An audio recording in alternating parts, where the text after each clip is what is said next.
Nous sommes en février 2024 et comme chaque année, le PSG joue la réussite de sa saison sur cette double confrontation de Ligue des Champions. Après être sorti à la deuxième place de la poule de la mort composée du BVB, Milan et Newcastle, le PSG version Luis Enrique se retrouve en huitième de finale. Et cette fois-ci, les dieux du foot ont été généreux avec le PSG pour la première fois depuis 10 années.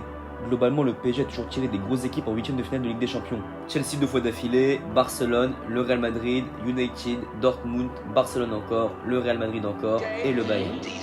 C'est l'occasion pour moi de faire l'analyse de la rencontre. Déjà, commençons par parler de l'adversaire en question, la Sociedad, 7ème de Liga à l'heure où on se parle, qui a fini premier de sa poule égalité avec l'Inter Milan au même nombre de points, qui a fini aussi devant Benfica et Salzbourg. Contre l'Inter, ils font notamment 2 matchs nuls plats et sans rebondissement, surtout le match retour à la Anoeta. La Sociedad possède une défense très solide, c'est la deuxième meilleure défense d'Espagne. A contrario, le club n'est pas très convaincant offensivement et se repose beaucoup sur son homme providentiel Takefusa Kubo, accompagné par l'enfant du club Mikel Oyarzabal.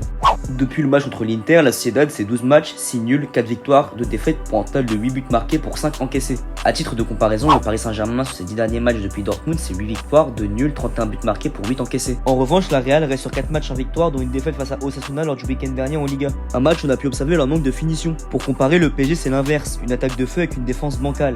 D'un point de vue tactique, quand la Sociedad n'a pas le ballon, ils peuvent des fois subir et faire le dos rond. Cependant, c'est périodique et emploie pas mal de séquences de pressing intéressantes, en particulier à la perte de la balle, où ils pressent plutôt haut. Puis à la récupération du ballon, ils vont prendre leur temps et poser leur jeu avec beaucoup plus de passes, de séquences de possession pour faire tourner l'adversaire. La clé de ce match pour moi, c'est le pressing. C'est pour ça qu'il est important de voir un Warren ou un Ugarte capable d'aller presser les joueurs basses pour aller récupérer le ballon.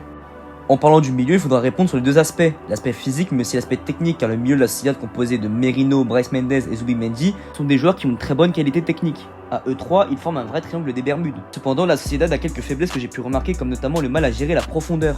C'était criant contre le Bilbao de Nico Williams dans le derby basque. Quand ce dernier partait en profondeur, il était imprenable par la défense de la Sociedad. Quand tu compares ça à la qualité de percussion du trio d'attaque Barcola, Dembélé, Mbappé, ça peut être très dangereux.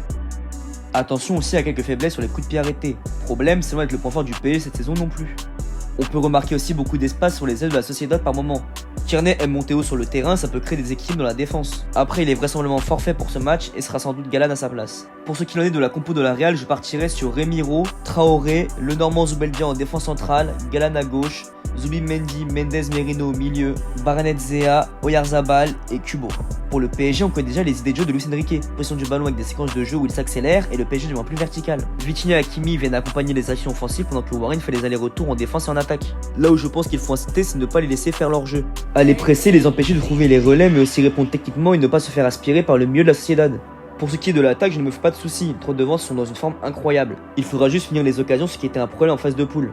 Par rapport à Mbappé, je me pose quelques questions. Est-ce qu'il va rester plus bas sur le terrain pour permettre à Barcola de permuter comme il le faisait face à Newcastle et Dortmund? Ou alors va-t-il vraiment chercher la profondeur et l'espace laissé par la défense de la Sociedad? Puis dernier point, le milieu du PSG. Car oui, il y a pas mal de doutes. Qui de Warren, Fabian Ruiz, Vitinha, Ugarte ou Asensio être aligné? C'est la grande question.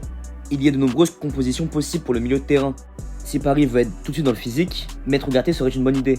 Alors que si Paris veut être plus technique, Fabian Ruiz et Asensio seront deux meilleures solutions. Ce soir, je pense que Paris va s'imposer 3-1 ou 2-0. Paris n'a pas le choix que de s'imposer à domicile. Et vaut mieux une victoire large pour éviter d'avoir peur au match retour.